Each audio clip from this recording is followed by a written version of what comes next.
Buenas tardes, esta es la actividad número 2. En la actividad número 2 tenemos que hacer la diferencia existente entre un objeto y un componente. También vamos a hablar de aspectos que tienen que ver con la programación orientada a objeto y el desarrollo basado en componentes a través de una discusión en este foro colaborativo. Tenemos que utilizar una actividad de forma didáctica, tenemos que indicar la forma didáctica en que lo vamos a hacer. Yo lo voy a hacer a través de este juego explicando los conceptos de programación orientada a objetos que ya lo hemos visto precisamente en un curso de segundo semestre con este nombre. También los dos cursos de programación en Java que vimos, aplicamos estos conocimientos y el curso pasado, del semestre pasado de análisis y desarrollo de sistemas de información, vimos un poco también lo del modelamiento y diagramación. Entonces, bueno, empecemos la actividad.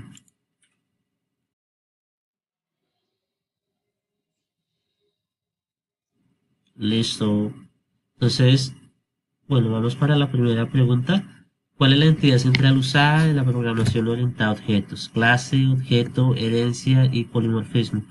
Es muy textual la respuesta, sería objeto, pero vamos a especificar. Entonces vamos a hablar un poquito de la programación orientada a objeto, que es una forma especial de programar. Es lo que estamos viendo en este módulo 1, que es los paradigmas, cómo nos acercamos nosotros a las cosas de la vida real, cómo ha evolucionado eso, la forma de, bueno, de acercarse con pues una forma de pensamiento, cómo abstraer de la realidad el problema. Entonces, en esta forma, bastante pues innovadora, lo que se hace es manipular los datos de entrada a través de la obtención de datos específicos. En esto se basa la programación orientada a objetos. El objeto, como tal, es la instancia de una clase. Esta entidad, esta prevista, tiene propiedades y tiene atributos, como lo vemos en Java, comportamientos o funcionalidades, y reaccionan a eventos. Los objetos reaccionan a eventos. Estos objetos son objetos reales del mundo real, cosas que nos rodean. También está el concepto de clase. La clase se puede definir que tiene propiedades y comportamientos y lo podemos ver como un molde. Lo que nosotros hacemos con ese molde es hacer instanciaciones de los objetos y crear objetos a partir de ellos. Entonces, esta es la principal explicación entre la diferencia de objeto y de una clase. Entonces, aquí también vemos entre las opciones de que la herencia. La herencia se aplica bastante a lo que es la herencia pues en el mundo real. La programación orientada a objetos crea una herencia. Recordemos que en Java no existe la herencia múltiple. Entonces una clase hereda de otra clase todos sus atributos y todos sus métodos para pues crear una nueva subclase que luego pueda aplicar nuevos atributos y nuevos métodos que son pues heredados. Cada clase que va heredando sería una clase más especializada. Por ejemplo, el empleado, luego jefe, bueno, así sucesivamente. Ahora vemos algunos de los términos más confusos, que sería el polimorfismo, que es el comportamiento diferente que se asocia a objetos distintos. Entonces, cuando nosotros compartimos el mismo nombre, lo podemos llamar así, pero pero se va a comportar de manera diferente porque se le pueden ingresar diferentes parámetros. Cuando una clase hereda de otra clase, esta obtiene los atributos y los métodos, recordemos. Entonces, para usar los mismos métodos con el mismo nombre, se le puede cambiar el comportamiento. Si se le cambia el comportamiento y se le mantiene el mismo nombre, a eso se le llama polimorfismo. Entonces tenemos la segunda pregunta. La segunda pregunta nos dice, ¿es la capacidad de un lenguaje de nombrar con el mismo identificador diferentes variables u operaciones? Entonces, en esta la respuesta sería. Entonces, ahora vamos a hablar un poco de qué es cada una de las opciones de respuesta. La primera opción de respuesta es abstracción. La abstracción es la característica específica de un objeto. Entonces, donde es lo que se distingue de demás tipos de objetos, porque lo que nosotros hacemos en forma conceptual es abstraer de la realidad. Un carro, que tiene un carro, llantas, sillas, el color, y pues Dependiendo del nivel de abstracción que queramos, podemos ir más al fondo para poder definir este objeto, todas las propiedades. Luego tenemos la sobrecarga, que fue la opción respuesta, es la capacidad del lenguaje de programación que permite nombrar el mismo identificador con diferentes variables u operaciones. Por eso es cuando hablamos de sobrecarga de métodos. Entonces existen diferentes métodos, pueden tener el mismo nombre, diferente nombre, pero pueden tener diferentes parámetros de entrada. Tenemos el constructor. El constructor es simplemente una rutina que lo que hace es inicializar un objeto de una clase. Siempre va a haber un constructor por defecto, sin parámetros que no hacen nada. Estoy hablando personalmente, bueno, de los lenguajes como PHP, Java. Este, sin embargo, aunque no lo declaremos, va a ser invocado sin especificar ningún argumento. Ahora vamos a hablar de lo que es el encapsulamiento. El encapsulamiento lo que hace es ocultar el estado eh, de un objeto, de manera que solo puede ser vista mediante ciertas operaciones. Entonces yo, para recordarles fácilmente, el encapsulamiento puede ser protegido, cerrado, abierto, que solo lo pueda ver accesible desde la clase, cerrado, semicerrado, que es accesible desde clases heredadas, protegido, que solo es accesible desde la clase y las clases que le heredan, y abierto, que cualquiera puede acceder a este. Eso es muy importante. Bueno, entonces la siguiente pregunta, ¿cuál de los siguientes es un ejemplo de modelización de objetos por medio de diagramas? Entonces en el punto 10, perdón, se nos pedía modelización de los objetos por medio de diagramas. En el curso pasado que vimos desarrollo y análisis de sistemas de información, hicimos todo el trabajo de recolección de datos y tuvimos que hacer representaciones con lenguaje UML. Entonces, en este hicimos la creación con ciertos sistemas de software para la creación de, bueno, representaciones gráficas. Debido a la complejidad de los sistemas actuales, es necesario hacer esto.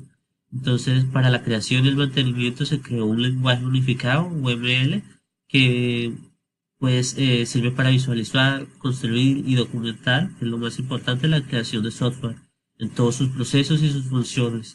En este podemos encontrar todas las opciones de respuesta. ¿Cuál de las siguientes es el mejor ejemplo de la modelización de objetos por medio de diagramas? Bueno, modelización de objetos sería el diagrama.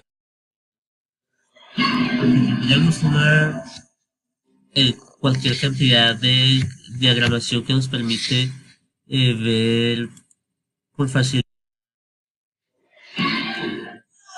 Eh, entonces, el lenguaje UML en la programación orientada a objetos nos va a permitir ver toda la funcionalidad y nos va a poder permitir ver los estados y el desarrollo del software en determinado punto. También sirve pues principalmente para mantener la documentación al día. Este es el punto número 10. En el punto número C vamos a hablar ahora del desarrollo de, basado en componentes, que es el tema de este módulo. Entonces, en ingeniería del software se enfatiza la separación de asuntos de modularidad. Entonces, lo que se refiere es al amplio rango de sistemas de software que, bueno, lo que puede hacer un software. Los sistemas muchas veces pueden estar débilmente acoplados, relacionados entre sí y tener dificultades. Es por eso que nacen los componentes, que son paquetes de software o servicios de software, o puede ser un módulo que encapsula un conjunto de funciones relacionadas o de datos. Se pueden vender por separados, los podemos añadir a otros. Y pues de aquí nace también la relación que tiene con las interfaces, que son todo el conjunto de métodos abstractos y de constantes, cuyas funcionalidades son las de determinar el funcionamiento de una clase, como lo vimos en la clase de lenguaje de programación 2 de Java. Entonces, esta nos funciona como un molde o como una plantilla, al ser sus métodos abstractos. No tiene funcionalidad alguna, solo define su tipo de argumento y lo que retorna. Entonces nosotros tenemos que hacer es heredar. Entonces vamos a hablar de algunas de las características de los componentes para poderlos usar de forma modular.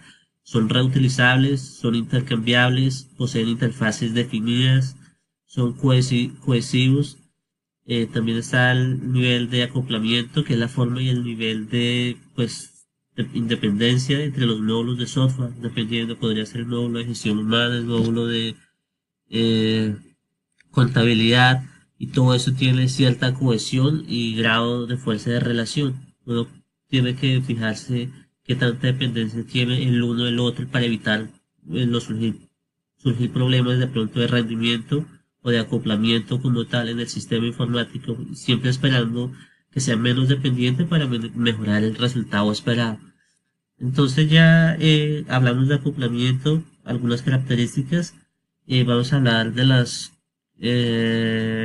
uso de los componentes COTS, que se ha visto en los últimos años, que es la venta de componentes comerciales en prácticas de reutilización de software, como ya lo dije. Lo que se hace es vender ya simplemente los módulos como tal, concretamente. COTS traduce Commercial of the Shelf. Es considerado con mayor frecuencia en sistemas complejos, distribuidos y abiertos, para no empezar a hacer la creación de software desde el comienzo. Entonces todo eso lo que hace es crear metodologías, procesos y técnicas basados en componentes. Eso se ve mucho ya en la industria como tal, en sistemas bancarios, sistemas grandes agrícolas, sistemas educativos de pronto bastante complejos, hospitalarios, y lo adquieren terceras partes. No necesariamente tienen que ser empresas de tecnología. Entonces, bueno, tenemos tipos de eh, clasificación de los componentes. Vamos a hablar de componentes de despliegue o distribución, que son los que se usan para formar un sistema ejecutable. Pueden ser de enlaces dinámicos o archivos ejecutables. Entonces puede ser un Java Beans, puede ser un objeto de una base de datos. También puede ser componentes de productos de trabajo, que son los más comunes, en los que se desarrolla esencialmente para el sistema, que tiene todas las tablas, archivos, el archivo fuente, y son los que se usa para crear los componentes de distribución. Puede ser archivos .java, .txt, son los que ejecutan funciones y tareas ya reales como tal. Y componentes de ejecución, esos son los componentes del resultado de un sistema que se está ejecutando. Puede ser un ejemplo de ejecución DLL. Las características fundamentales de un componente es la habilidad de definir interfaces. Entonces, un componente como tal no tiene estado y puede estar sujeto a composición por terceras partes. Un desarrollador cualquiera puede llegar y agregarle un componente, alguna función. Entonces, como conclusión, vamos a hacer las diferencias entre programación orientada a objetos y programación orientada por componentes. La programación orientada a objetos, como hemos ya visto, ya tenemos todo el paradigma como tal, cómo funciona, cómo se abstrae la realidad y cómo los desarrolladores construyen software a través de sí. Ya conocemos nosotros todas sus características y el desarrollo basado en componentes. El desarrollador está pegado a que hay componentes prefabricados y que se tienen que interlazar y tiene que conocer su relación entre los diferentes sistemas o lenguajes de programación para poderlos conectar, creándose un nuevo paradigma de programación. Pero podríamos decir que estos sistemas modularizados que existen ya hoy en día, sean comprados o que hayan sido desarrollados, provienen de la programación orientada a objetos como tal. Entonces, la programación orientada a objetos, la función básica es el objeto y las relaciones que hay en ellos. Y se ejecuta siempre, eh, pues, desde el servidor. Los componentes se basan en los módulos intercambiables que trabajan de forma independiente y pues de que el uno no sabe nada del otro. Entonces, esa podría ser la diferencia entre ellos. Realmente ya una aplicación orientada a componentes es más fácil de extender debido a que ya hay código escrito, reduce los costos de mantenimiento de las aplicaciones, pero no tiene por qué excluirse, como se presentó en el trabajo número 1, donde expliqué la programación de paradigmas, multiparadigmas, donde no hay un lenguaje para un paradigma ni un paradigma para un lenguaje, sino eso puede ser intercomunicado. Muchas gracias.